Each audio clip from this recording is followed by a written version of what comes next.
clinched the linen napkins so hard under the table I think I bent the silverware. The pendant lights above our booth at Aloe were doing that soft amber thing they do, the kind of glow you pay extra for. And across from me my daughter was trying very hard not to cry on the night that was supposed to be hers. She was 11. 11 years old, in the little hunter green dress we'd picked out together at Simon's 3 weeks before, her hair done up in a way she'd practiced in YouTube tutorials. And my husband's older sister had just slid into the chair beside her and bumped her over toward the wall like she was a coat that needed shifting. I'm going to back up. My name is Sorsay. I'm 33. I run a small bookkeeping firm out of the converted brick walk-up in Roncesvalles here in Toronto, and I'd been planning my daughter's birthday dinner for 2.5 months. Iris was turning 11, and Iris is the kind of kid who reads 3 books a week and writes thank you notes by hand and has not asked for a single thing for any birthday since she was 7. This year, she asked for one thing. She wanted to eat at a fancy restaurant, not Cactus Club, not even Canoe. She wanted Aloe.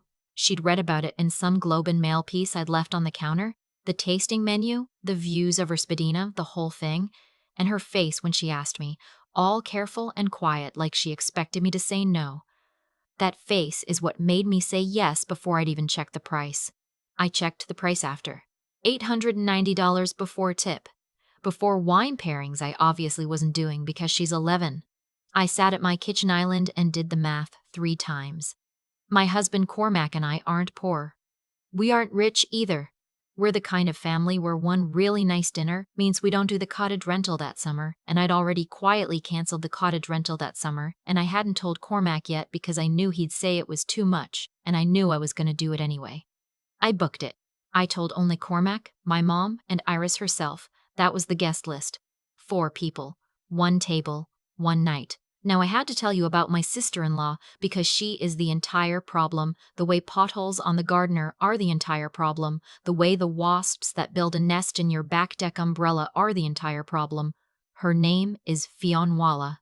She's 38. She's been married to a man named Brendan for 9 years. She has no children. She works in what she calls brand consulting. But as far as I can tell, mostly involves posting photos of herself in restaurants and tagging the restaurants. Fionnuala has a way about her. The way is, she walks into a room and immediately the room becomes about her, and if you don't make it about her, she will burn the room down until it is. She has done things over the years. She brought a man she'd been dating for 3 weeks to our wedding without telling anyone and put him at the head table by moving the place cards. She showed up at my baby shower with 7 of her friends and ate so much of the food that my own coworkers had nothing left when they arrived. She borrowed my mother-in-law's car for a weekend in Muskoka and returned it with a cracked windshield and asked my mother-in-law to pay the deductible because she couldn't really afford it right now. And then there was the thing 4 years ago that I am still not over. We've been saving for the kids' arrests, you know, the Registered Education Savings Plan, the one the government tops up if you contribute, and we had about $3,200 in a checking account waiting to go in. Fionnuala called me crying one night about how Brendan had lost his job and they were going to lose their condo if she didn't make her property tax payment, and I, fool that I am, transferred her $2,000. She promised she'd pay it back inside of a month. She did not pay it back. She has never paid it back. Brendan, I learned later from my mother-in-law, had not lost his job. They'd just bought a Peloton and gone to Tulum. When I confronted her, she cried again and said I was being cruel, and that family helps family, and that I was lucky I had savings to share, and how dare I make her feel like a thief. Cormac wanted me to push it, but I just let it go. I let it go because it was easier than fighting, and because my mother-in-law begged me to keep the peace, and because I was tired. I let it go, and I told myself I would never let her near my money again, and I thought that was the end of it. So back to Alo. Saturday night, 6:30 reservation. Cormac is wearing the navy blazer I bought him for our anniversary and looking handsome and slightly uncomfortable. My mother has driven in from Hamilton and is wearing earrings I haven't seen since my baptism. Iris is glowing. She has her little vintage clutch that was my grandmother's and she keeps opening and closing it because she's nervous. We are escorted to our table by a host who calls Iris ma'am, and Iris's whole face does this thing I want to bottle and keep forever. We are seated. We are looking at the menu. Iris is asking what an amuse-bouche is in a whisper, and then I hear it. That laugh. That bright belly performing for an audience laugh you can pick out in a crowded room because it's pitched for the room and not for the person being laughed at. I look up and Fionnuala is being led to our table. Behind her are 3 women I have never seen before, all dressed to the nines, one of them filming on her phone already, and behind them is my mother-in-law, who looks like she wants to be swallowed by the floor. Surprise, Fionnuala says, in this voice like she's bestowing a gift on us. I couldn't let my niece's birthday pass without celebrating. I felt that hot, slow thing happen in my chest. The one where you can hear your own pulse in your ears. Iris was looking at me. My mom was looking at me. Cormac's hand found my knee under the table and he squeezed once, our signal, the one that means I'm here, your call. The host was apologizing, saying he didn't have us down for a party of 9. Fionnuala waved him off and said her sister-in-law would sort it out. Just bring chairs, would you, darling? She used the word darling. She used the word server. In Toronto. Like she was in some BBC drama and not a restaurant on Spadina, where the staff have master's degrees. I should have stood up right then. I want to say that. I want to tell you I rose like some avenging Valkyrie and threw her out into the street. I didn't. I sat there and I let them pull chairs over, and I let Fionnuala physically nudge Iris over toward the wall, and I let my mother-in-law mouth "I'm so sorry" at me across the table. I sat there because Iris was looking at her plate and trying very hard not to cry, and I didn't want to make a scene that would become the memory of her 11th birthday. But then Fionnuala did something.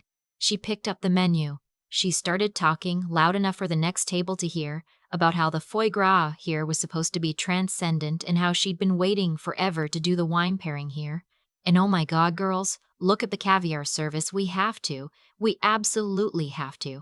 It's Iris's birthday after all. One of her friends said, in this rehearsed way, "Oh my God, Fi, you're such a good aunt." And another one held up her phone and said, "Say happy birthday to Iris."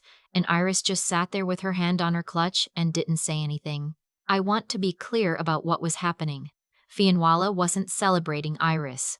Fionnuala was using Iris as the excuse for a dinner she wanted to film for Instagram. Fionnuala had not brought a gift. Fionnuala had not even acknowledged my daughter beyond the photo opportunity. Fionnuala had brought 3 influencers to my child's birthday dinner to use my reservation, my evening, and very obviously my checkbook, to make a piece of content.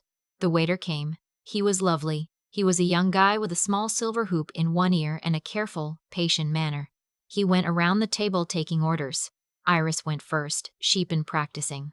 She ordered the chef's tasting, the 11 and under version we'd arranged in advance, in a voice so small and so brave I almost lost it right there. Cormac ordered the regular tasting, so did my mom. So did I. We were doing the tasting menu, that was the whole point. That was what we'd budgeted for. Then Fionnuala turned to the waiter and said, "We'll do the tasting with the premium pairing, all 4 of us, and start us off with the caviar service and a bottle of the 2008 Krug. Oh, and the foie supplement on each course." The waiter looked at her. He looked at me. He had been doing this long enough to know what was happening. I have to be honest, in that moment I almost just signed off on it.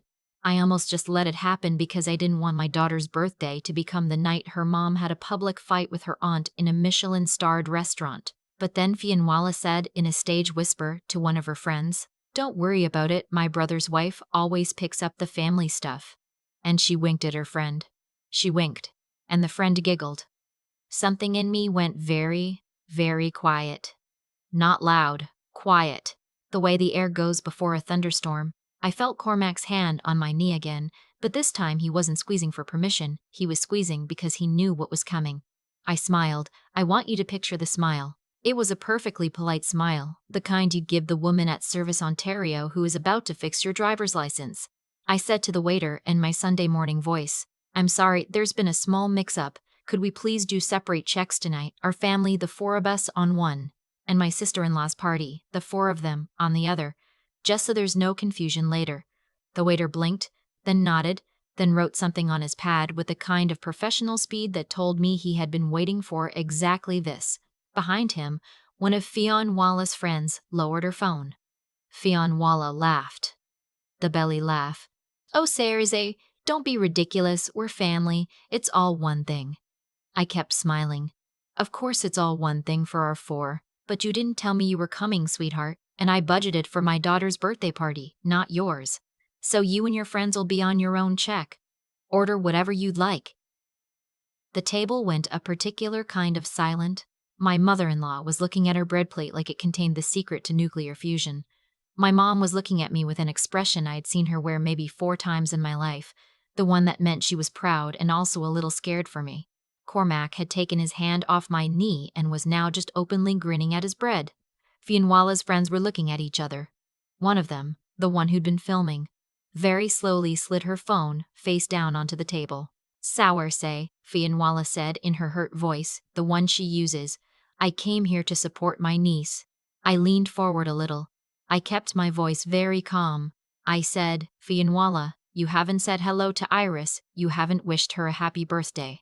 You sat down and ordered a $400 bottle of champagne. You can absolutely stay. I'd love for you to stay. You'll just be paying for what you ordered."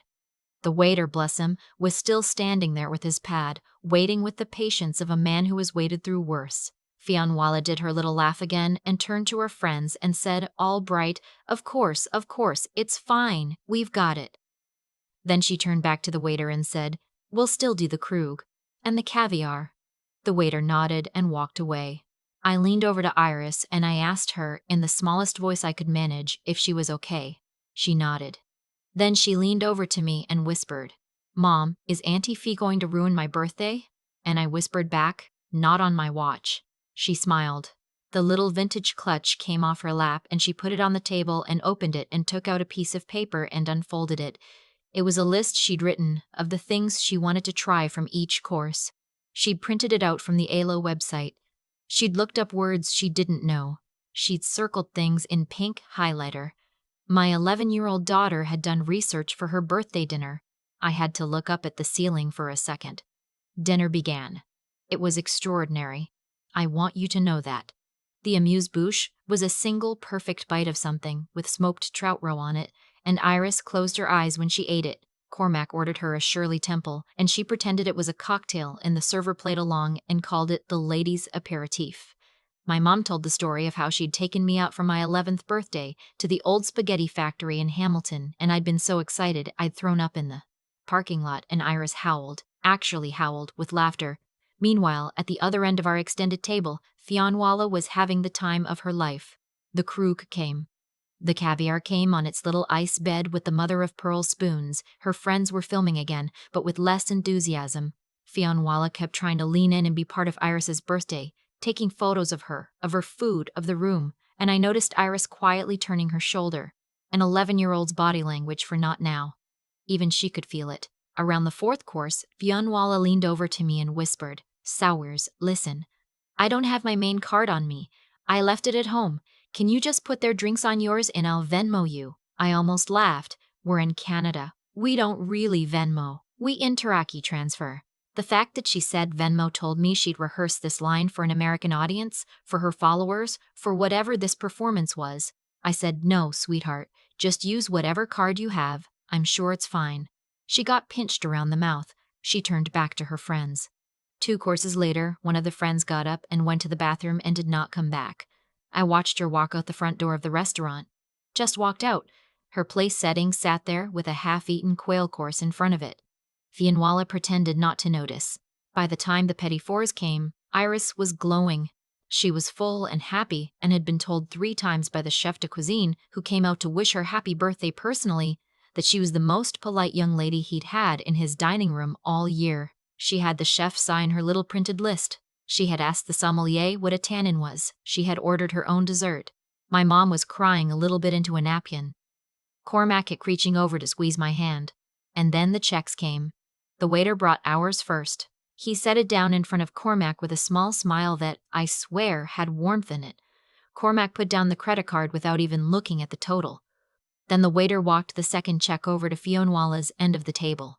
I want to describe what happened next very carefully because it is one of the most satisfying things I've ever witnessed. Fianwala glanced at it. Her face did a thing. She glanced again. She slid it under her napkin. She turned to her 2 remaining friends, who were both very pointedly looking at their phones. She slid a credit card into the leather folio and handed it back to the waiter with her brightest smile. He took it. He went away. He came back. He bent down to her ear. She frowned.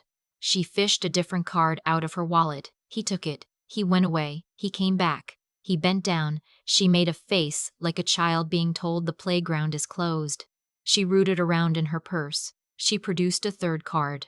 The third card was, I noticed, the kind of prepaid Visa they sell at Shoppers Drug Mart. She handed it over with a look of forced bright defiance. He took it. He went away. He came back, and this time he did not bend. He stood beside her chair, and he said in a voice not raised but absolutely clear, "I'm afraid none of the cards have gone through, ma'am. The total is $2,240. Do you have another form of payment?" The remaining friends looked at each other. One of them stood up. "I have to go, I have an early thing." She was out the door in under a minute. The other one, the youngest, looked like she might cry. She fumbled for her own wallet and said, "I can cover my drinks." The waiter, with infinite kindness, accepted her debit card and ran a separate transaction for $112. She left too. Then it was just Fionnuala and her bill. And, across the restaurant, a manager walking quietly toward our table. I watched her look at me. I watched her face go through about 6 different expressions. I watched her open her mouth to ask me to help, and I watched her see my face and close her mouth again. The manager arrived. He spoke very quietly to her. I caught the words, "holding the bottle and police if necessary," said as gently as anyone has ever said those words. Fionnuala turned to me. Her eyes were wet, Sawersi. "Please." I leaned forward. I made my voice as kind as I could, because Iris was watching, and I will not be the woman my daughter remembers as cruel. "Fionnuala," I said, "I love you. I do. You are my husband's sister and you are family. But 4 years ago you took $2,000 from us with a lie about Brendan losing his job, and you have never paid it back and we have never spoken about it. Tonight you crashed your niece's birthday and ordered a $1,500 bottle of champagne, assuming I would cover it. I will not. You can either pay your bill or you can have a conversation with this very nice manager about what happens next. Those are your 2 options. I'm not going to make this harder for you. I'm also not going to make it easier." She stared at me. The manager waited. Eventually, with hands that were shaking a little, Fionnuala pulled out her phone and called Brendan. She spoke to him in a low voice in the corner. He must have come through because 20 minutes later, the bill was paid by a wire transfer from his account. She did not say goodbye to Iris. She did not say goodbye to me. She did not say goodbye to my mother-in-law, who had sat through the entire meal with her hand over her mouth and tears running down her face. She gathered her purse and her last friend and she walked out into the Toronto rain, and that, I thought, was the end of it. It was not the end of it, but the end of it that night was beautiful. The manager came to our table and apologized, which was absurd. He had nothing to apologize for. But he did, and he sent over a little plate of extra chocolates for Iris with a candle in one of them, and the whole restaurant sang happy birthday to my daughter. And she blew out the candle with her eyes closed and her hands pressed together, and she made a wish. I will never know. In the car on the way home, in the back seat, she fell asleep on my mom's shoulder. Cormac and I drove in silence for a while. Then he said, "You were perfect tonight." And I started crying. Quietly, because of Iris, but I cried for a good 10 minutes on the 401. Here's the part I didn't expect. My mother-in-law called me the next morning. She is a quiet woman, my mother-in-law. She loves her daughter, and she has spent decades making excuses for her, and she has watched her daughter take things from people who loved her, and she has never quite known what to do. She called me at 7 a.m. and she said, "Sawarsi, I should have said something years ago. I'm saying it now. You did the right thing, and I'm paying you back the $2,000 myself." I told her absolutely not. She told me absolutely yes. She e-transferred it that afternoon. I tried to send it back. She sent it again with a note that said, "For Iris's respect," and I cried again in my kitchen this time into a cup of red rose. Fionnuala did not speak to me for 9 months. She did not speak to Cormac either, which hurt him, but he handled it. She unfollowed me on every platform. She told mutual family members that I had humiliated her in public, that I had ruined her career, that I was a controlling, cold person. Some of them believed her at first. Most of them did not. People have eyes. People had been watching this dynamic for a long time. The thing that came back to me months later from one of her friends I bumped into at a Loblaws of all places was that the video that one girl had been filming, the influencer one, the friend had actually posted a small clip of the dinner to her own account before deleting it. The clip was the moment Fionnuala said, "My brother's wife always picks up the family stuff."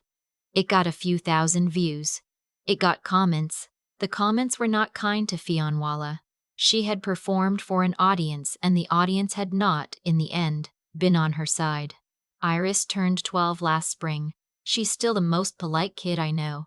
She still writes thank you notes. We took her to a smaller place this year, a little Italian spot in the junction with handmade pasta, and at the end of the meal she leaned over and said, very seriously, "Mom, I liked this one better." It was just us. And I thought, well, there it is. That's the whole lesson. You don't need foie gras and a tasting menu. You need the people who are actually there for you.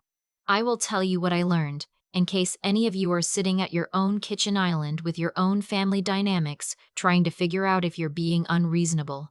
You are not unreasonable. You are allowed to plan a night for the people you love, and you are allowed to not pay for the people who showed up uninvited. Generosity is a choice. It stops being generosity when it is extracted from you by guilt. Family is not a magic word that means you have to absorb other people's bad behavior forever. Sometimes the kindest thing you can do for everyone, including the person behaving badly, is hand them their own bill and let them sit with it. Separate checks. Two of the most useful words in the English language. I want to know if any of you have ever had to do something like this. Has there been a family member in your life who has banked on your silence, who has built a whole strategy around the assumption that you would never embarrass them by asking them to take responsibility? What did you do? Did you make the quiet call to the waiter? Did you let it go and regret it? I read every comment, I really do. And if my sister-in-law is somehow watching this, which would not surprise me, she always did love an audience fee. The 2000 still hasn't shown up. Your mother covered it. I think you owe her a phone call. I think about that night at Alo more than I should. Not the satisfying part, the part where the third card got declined and the manager spoke those quiet words about the police. I think about the moment before all of that, the moment Fionnuala sat down beside Iris and physically nudged my 11-year-old daughter toward the wall, and I did nothing.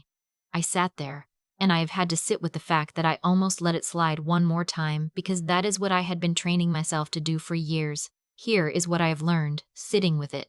Every single thing Fionnuala did at that table, she did because someone, somewhere along the line, taught her she could. And one of those someones was me.